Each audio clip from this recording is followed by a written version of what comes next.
あなたのお腹と陰気を包み込むつぶつぶゆずゼリーつぶつぶゆずゼリー大ちゃんとこからつぶつぶゆずゼリー。どうも藤田ゆずと、はい東雲あずさです。どうもこんにちは。こんにちは。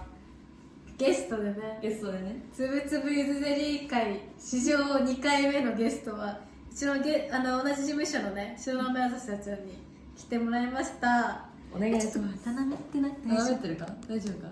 でもまあ今日はね何をしてたかと言いますと、私が5月20日今日このラジオが上がる日に誕生日を迎えるということで、深田さんの方で生誕祭をやらせてもらいまして、今日その終わった終演後でちょっと酔っ払ってますね。そう酔っ払ってます。だいぶお酒結構強いよね。でも強い方だと思いたいけどコンディションにもよるかなって感じ。今日コンディションどうだった？ちなみに割と今日コンディション良かったのよ。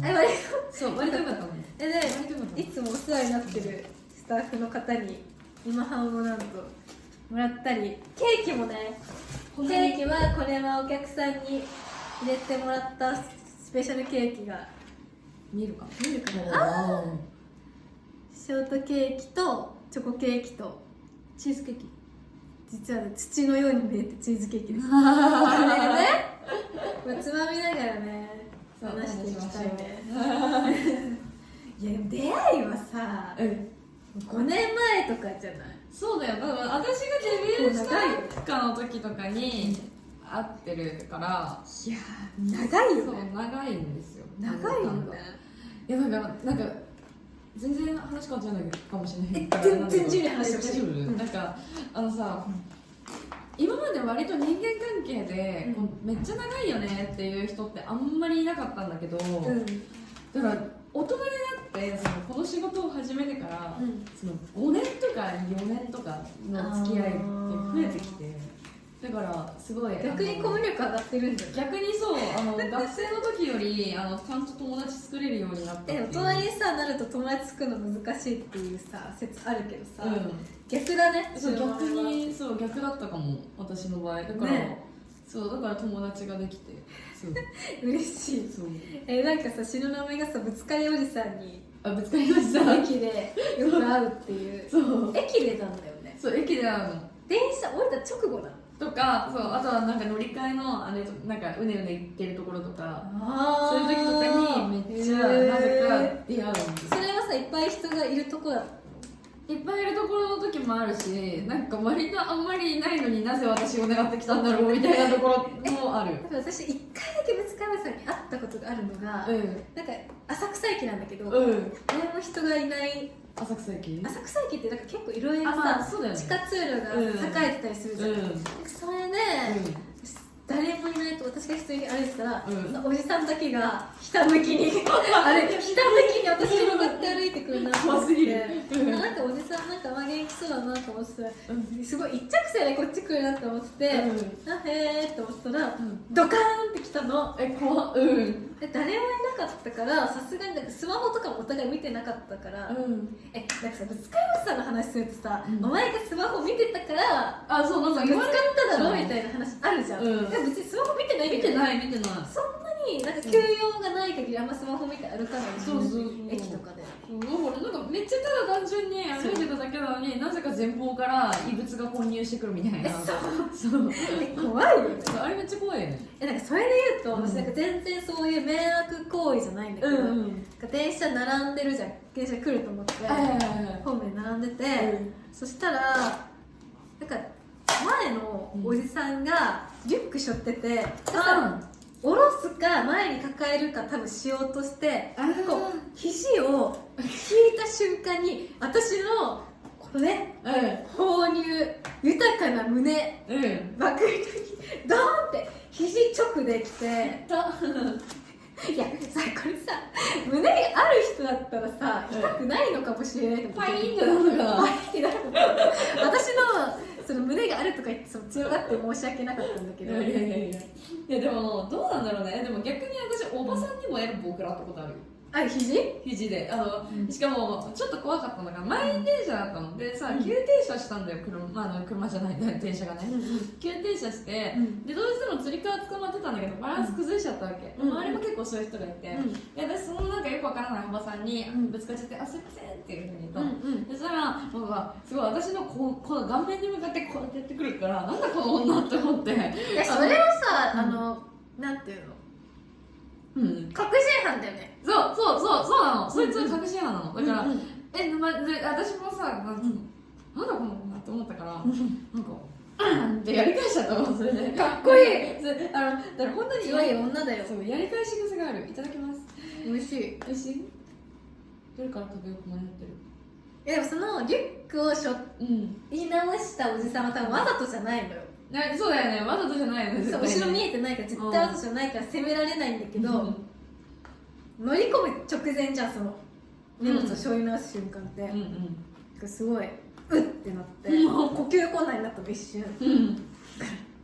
なんか私さ、前のラジオで、電車に乗り込むときにちんたらしてる女が嫌いって話をしたの。わかる。スマホをさ見ながらさ、みたいな感じで、その乗ったところに滞留してる、なんか奥に行かない女とか、多いよね、まあ、男性もいると思うけど、多いよねって話をしたんだけど、私本当に呼吸が止まって一瞬、いや本当なんか胸と胸の間のここに入んなくてよかったなって思った。ここに入ったらマジで死ぬよね。死ぬよねって思って、痛いよ。そうだから人のこと言えないなと思って、私は本当にそこら辺にちんたら乗ってる女をイライラしてるって言ったけど、人のこと言えないなと思ってちょっと反省したっていう話です。でもこのパターンは誰も悪くないからしょうがないんじゃない？いや本当は誰も悪くないうんから、ただ私がちょっとせっかちだからいつもちんたらしてる人を責めすぎてたなっていう反省をすごいした。なるほどね。でも分かるよ、なんか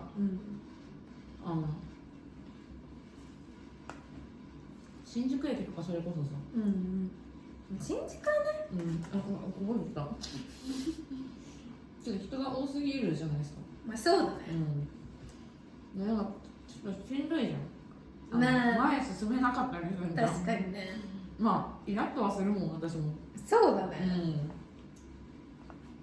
新宿の改札に入るときにさ、改札に入る直前で後ろに振り返ってバイバイって言ってる人いるじゃん。本当にあれ危ないなって思うんだけど、普通にぶつかるからさ、人に知らず知らずに迷惑かけてる可能性あるなと思って、そのリュックの件もそうだけど、ちゃんと周りを見て行動しようと思って。でもなんかさ、難しいのがさ、そのバイバイみたいなのやっててさ、さってなんか向き直っちゃうのさ、なんかさ、冷たい感じがする。いや、わかる。だからめっちゃそういうなんかよくわかんないところ気にしない。私もめっちゃ気にするんだよ、それ。確かに。どうすればいいの？友達と普通にさ、その改札の前でバイバイってする時もさ、どこまで、そんな結構ドライだからスーッと行っちゃうんだけどさ、でもさ、そのうちらの関係者だったらいいけど、初めて例えばご飯行くってなった人に、どこまで手を振るべきなの？あれむずいよね。なんか友達とかプライベートでご飯行く女優さんとかならまだしも、もしいつか就職したとして、上司にご飯ごちそうになりました、で帰ります、ありがとうございましたっていう時に、どこまで会釈をするべきなのかっていう。そうね、どこまで見送ればいいのかとかね、なんかむずいよね。むずい。なんかいや、もう就職経験私もないんでさ。そうなんだ。もう難しいよね。難しい。バイトしかしたことないもん。バイトでもなんかそこまでバイトって気使わなくていい部分もあるじゃんか。確かにね。最近さ、なんかさ、最近っていうか、最近ちょっと疑問に思ったことがあって、結構高校生の時にさ、親としてどっちが私の白だったかな、黒だった。白だと思う。ケーキもね食べていきたいとか知ってるかな、知ってると思います。なんか母とイオンに行ったわけ。でイオンに行ってたら、結構うちの母って感情の波があって、だからイオンみたいな人混みが嫌いなのよ。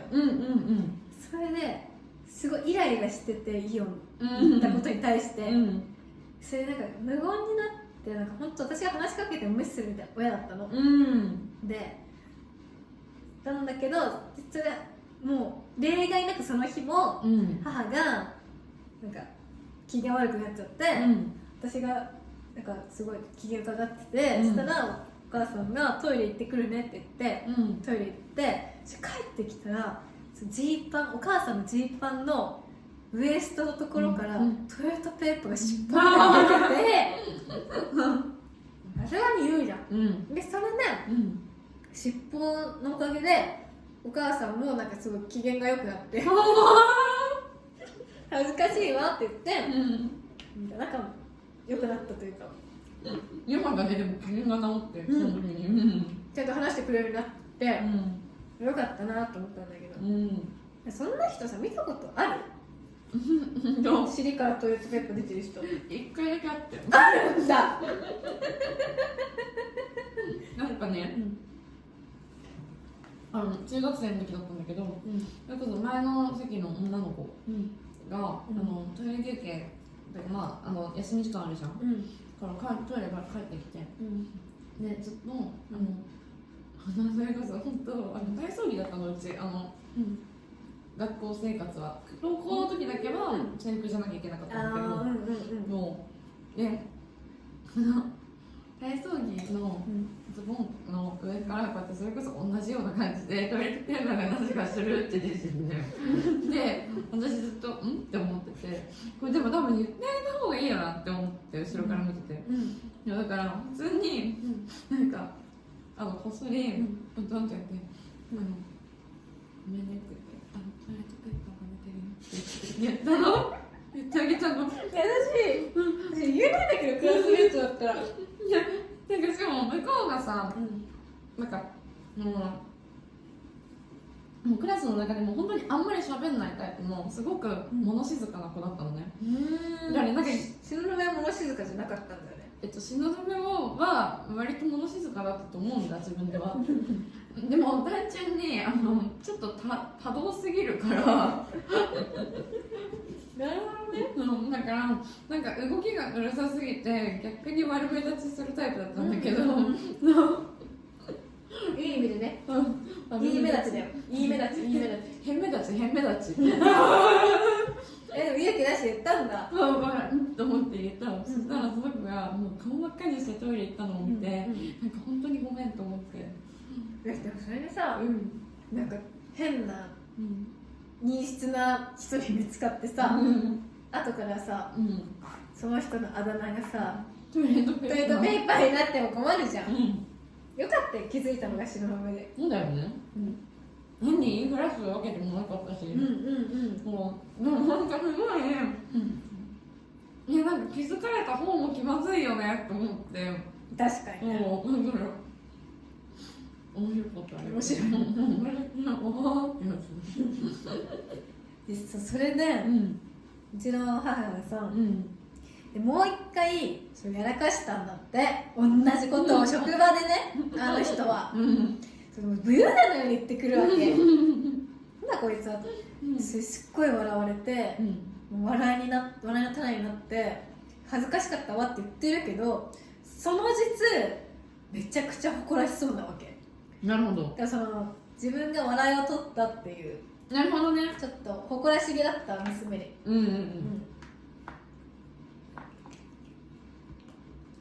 まあその瞬間は笑いの中心になるわけだからね。そう、自分が目立って嬉しかったんだなと思って。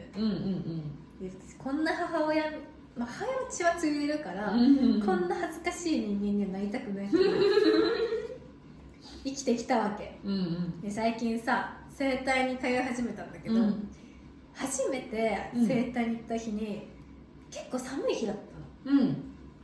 最近なんか、今暑いけどちょっと冷える日とかあったじゃん、ちょい前まで。ちょうど寒い日で、で家だとハーパン履いてたけど、外出るってなったらさすがに長ズボンかと思って、長ズボンにスウェットに履き替えたらさ、行くじゃん。そしたらさ、なんか本当に気づく、なんかそう整体終わって、ポケットにスマホ入れようと思ったらポケットないの、ここに。でも絶対そのスウェットにはポケットがあったのに、なくて、後ろにポケットがあったうんの。裏返しに来てて、いや表に紐があるはずが、うん背中に紐があったの。うんいやなんかずっと私なんか整体で押さえてる時もなんかずっと背中がなんか故障早いなと思って、ずっと違和感あるなと思って、紐がずっと多分コショコショしてたその背中を、うんうん本当にすっごい恥ずかしかった。うんいやトイレットペーパーってその日じゃないんだろうなと思って。まあまあそうだね。でも私はなんかノーブラノーパンで出かけちゃった時が一番焦ったかな。嘘でしょ。私ちょうどその話しようと思ってて、なるほど。裏表逆で黒いスウェットだったら別に何にも誰もあんま気づかないじゃん、うん整体してる人は絶対気づいてただろうけどそんなすれ違った人が笑うようなことないじゃん、でもこの最近暑くなってきて、ハーパンも履かずにさ、着替えようとか思ってさ、着替え上だけ着ても満足して、下何も履かずにさ出かけたらどうなるんだろうってすっごい思ったんだよね、その延長線上で。危うくそれになりかけたこともあって。なったんですよ。でもなんかうちの家ってそのちょっとその1階とかではないから、ちょっと上なのね、その階層が、で部屋からガチャって出て、その時になんかスースーすんなってなんか思って下がでなんだろうってずっと思ってて、でそこで立ち止まったから私も、進むことをしなかったわけ、階段を降りるとかそういうことをしなかったわけ、まずガチャって家のドアを開けて出て、寒くねってなって、それ冬？いや年明け、いや多分3月ぐらいでもまあまあ寒暑いぐらいだね。そうでってずっとなんでって思って、その立ち止まって考える時間があって、待ってって思ってふって下見たら、なんかその日履いてくれた予定だったスカートを履いていなくてだから、やばっと思って急いで家帰って戻って部屋の中急いで履いたんだけど、でも確実に防犯カメラには映ってるはずなんですよね、私の。エレベーターの中で気づいたってこと？階段のさ踊り場ぐらいのところで気づいて、まあ外気には触れてないんだね。そうだからなんか全然露出狂にはならなかったんだけど、ああよかったね。危うく露出狂を、マジのボケでかますところだったから本当に心配だったの。やりかねないよね。ノーブラは？ノーブラは、もう本当にそれも純粋に私家でその寝るときさつけないのね、わかるよ。でしょ、T シャツ1枚とかで寝ちゃうからさ、T シャツ1枚とかでこうやって寝てたら、でギリギリまで寝ちゃって家を出る、やべえ急がなきゃっつって急いで着替えたわけ、そしたらそのままもうブラつけずに出てちゃってなるほどね。まあでもブラジャーはさ全然ノーブラで出かけてるからな、そう。まあバレないじゃん、上に T シャツ着てる。まあそうね。でトップスを着ずに出かけるってことはさすがにないと思うのよ、自分でも。ないね。下は本当に気をつけなきゃいけないよね。いやそうなの、だから下を気をつけなきゃいけないって私もその前にやっちゃったことでね、その学んだわけで。悩みの種なんで最近。悩みの種。ちっちゃいトイレットペーパーをさ、後ろから下げてるよりも恥ずかしいじゃん。だってさ、トイレットペーパーを後ろからさ出してても、別に逮捕とかされないわけ。まあそうだよね。でも下履いてなかったら多分捕まるよね。捕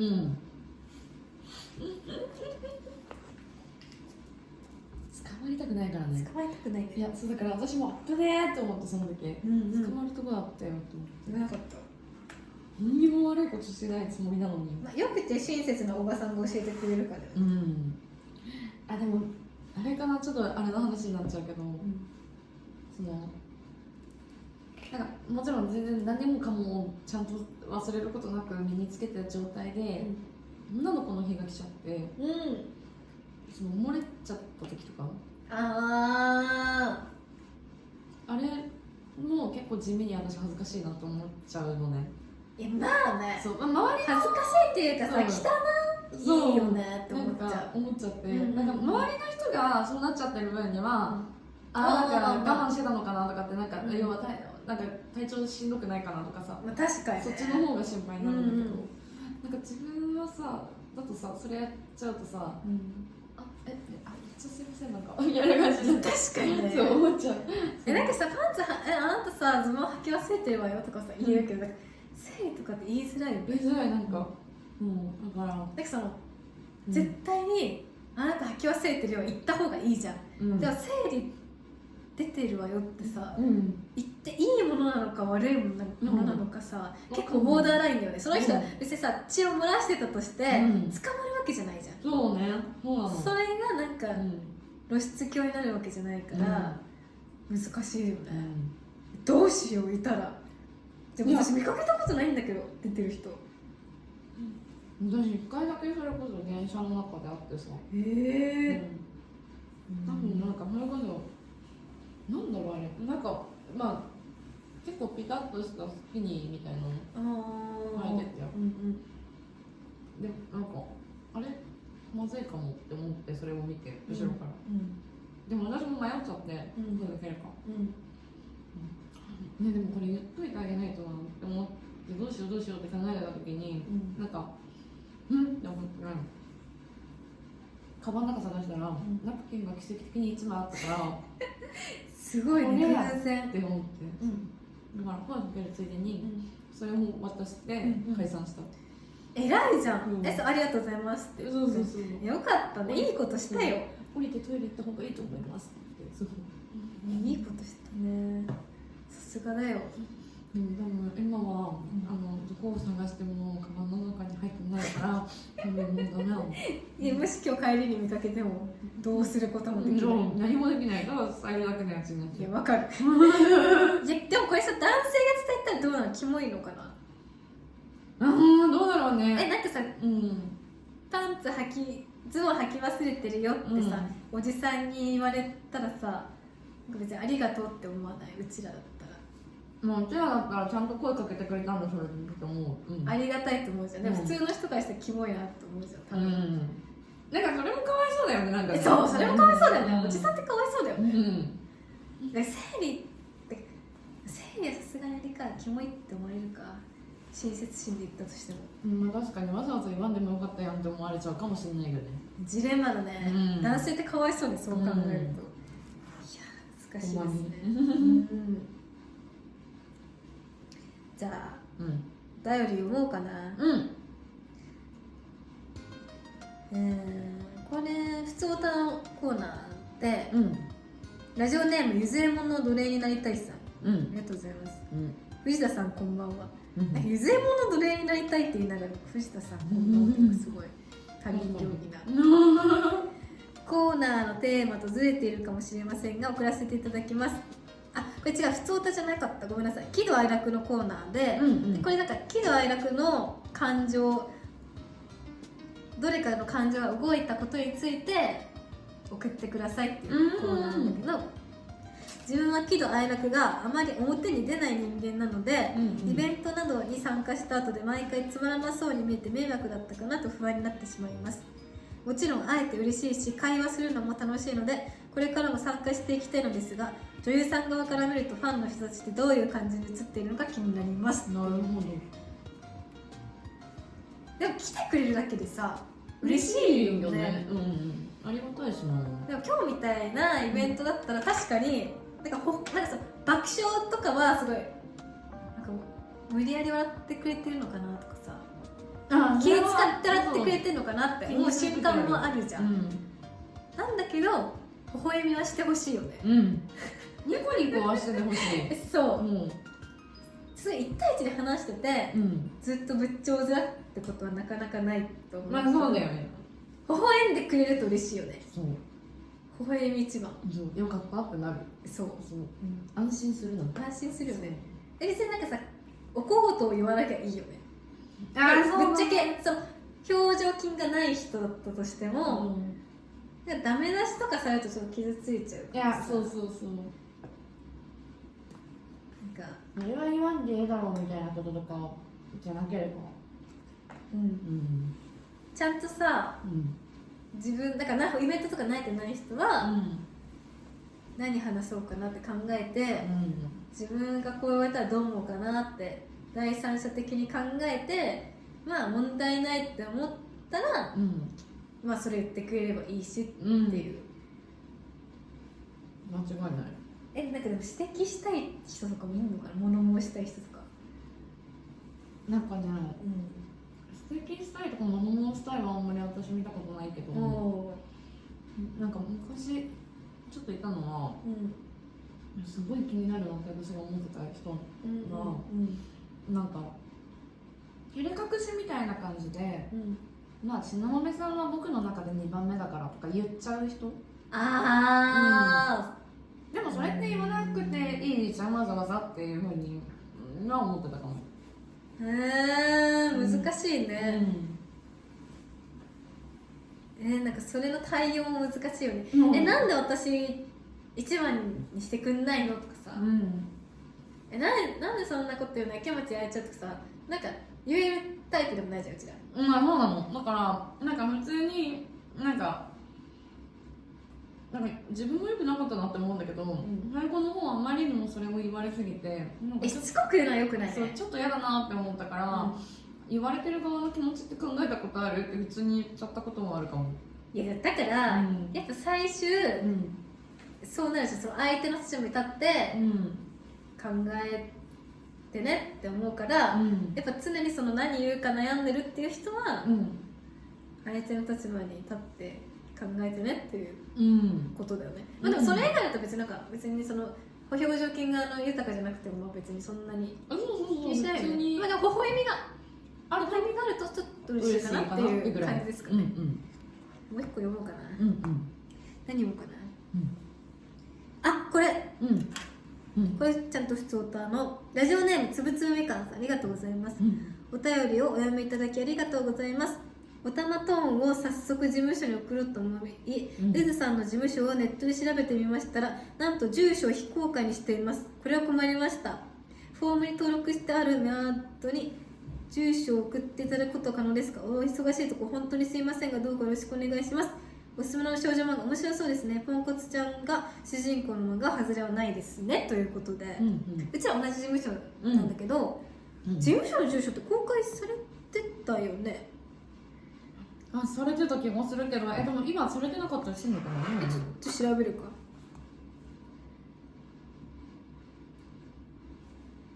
こいつされてなかったらめっちゃおもろいよね。こいつされてなかったらめっちゃ笑う。これでもさ、うちら2人にさ送りたい人とか絶対いるから、やっぱりこれを機に言った方がいいね、ちゃんと住所。そうだね。絶対に。そうに書いてあるんだろう、確かに。ねえ。なんかその GG っていう事務所にうちは所属してるんですけど、そこのホームページに一応会社概要の欄に、これか。そうみんな1回しか聞かないから、言わないから、ちゃんと耳をかっぽじって聞いてください。郵便番号 150-0001、東京都渋谷区神宮前6丁目23番2号、待って噛んだ、東京都渋谷区神宮前6丁目23番2号第 25S1 ビル7階ですね。まあ字幕にもあると思いますが、この住所に送ってください。この GG の公式のホームページのカンパニーってところに載ってるので、見たい方はそこを開いて見てください。お願いします。おたまと送ってくれる。おたまとやったことある？おたまとあれでしょ、なんかわーとかってやつでしょ。そうだよね。あれ私なんか持ってる人は見たことあるけど、私やったことないんだよ。難しそうだよね。なんかね、でもなんかそれこそ、モアさんの友達の女優さんが、めっちゃおたまと持ってるやついて、でなんかわーっていつもやってんの。あれでも可愛いよね。持ち歩いてるってこと？なんか舞台とかでなんか被ったことがあって、その子、なんかその時は持ってきてた時があった気がする。へえ、すごいね。おたまと。少女漫画の話をした回があったんだけど、東雲が人生で深く刻まれてる少女漫画教えてやってください、皆様に。東雲が好きな少女漫画は、待ってせーので言うわ。せーの、矢沢愛。そうだよね。で、私でも、7より矢沢愛の作品で好きな作品があるの。そう矢沢愛さんって7の内容そんなに知らないけど、うんうん、ちょっと申し訳ないことに7しかちょっと存じ上げない、まあ、でも7がやっぱなんか有名ではある。そうだね、そう、ただ代表作って7とあともう2作品あって「天使なんかじゃない」っていう漫画と、あとご近所物語っていう漫画。ご近所物語はワンチャン見たことあるんじゃないかなと思ったりもしないけど、ご近所物語、っていうのがあって、ご近所物語、最近7のあらすじも最近知ったぐらいだから。いやまだ2人7が出てくるんだよね。そう、私完全に終わってないんですよまだ。そうなんだ。そう、7レズなんでしょ、片思いなんでしょ。ちょっとこれ音声まで聞いてる人に伝わらない感じの返答。でもあれだね、ご近所物語見たことないかも。見たことないか、そう、そのご近所物語もで、私はどっちかっていうとこのご近所物語の方が好きで。へえ、そうなんだ。服飾系の学校に通ってる高校生たちの話なんだけど、なんか一流のファッションデザイナーになるためにすごく頑張るんだけど、でも高校生の間だからもちろん恋愛だってするし、なんか友達とかとのいざこざとかあったりとか、またそこで仲直りしたりとかいろんなことがあるわけ。7もそれでしょ。まあ7も言うたってそれなんだけどさ、7はそれのバンドバージョンみたいなところあるよ。男をさいろいろ食い散らかしてるでしょ。ごめんなさい、言い方悪くて。7は主人公のかっこいいビビアンのイメージあると思うけど、7はもう一途にずっと一人の男が好きなのよ。その人はハチのことが好きなんじゃなくて、なんかね、それはね恋愛ってわけじゃないんだよね。多分友達とか本当に友情としてのなんかこう愛情みたいなところがあって、どっちかというとそのハチの方がもう食い散らかしてる。そうだね、ハチさんはいろいろ食い散らかしてる。お前なんでそっち選んだのみたいな男ばっかり選ぶ。そういやー、本当にね、お互い悪い男には引っかからないようにこれからも生きていきましょう。そうだね、気をつけないと。そうですね、ということでエンディングです。はい、今日は本当イベント来てくれてありがとうございました。ありがとうございました。なんか本当ね、イベントで疲れたと思うけど、付き合わせてしまいました。多分読者、リスナーの方も、イベントに来れない方もね、ラジオを聞いてるよって方もね、もちろんいると思いますので、白波とのね、絡みを見ていただけて、また出てほしいですね。ゆっくりまた。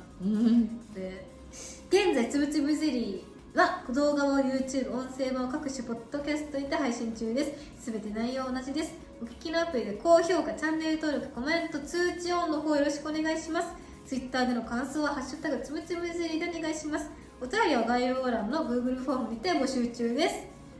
はい、ということでまたラジオも、もしまた機会あればいっぱい話しましょう。やりましょう。それでは今日もありがとうございました。ありがとうございます。バイバーイ。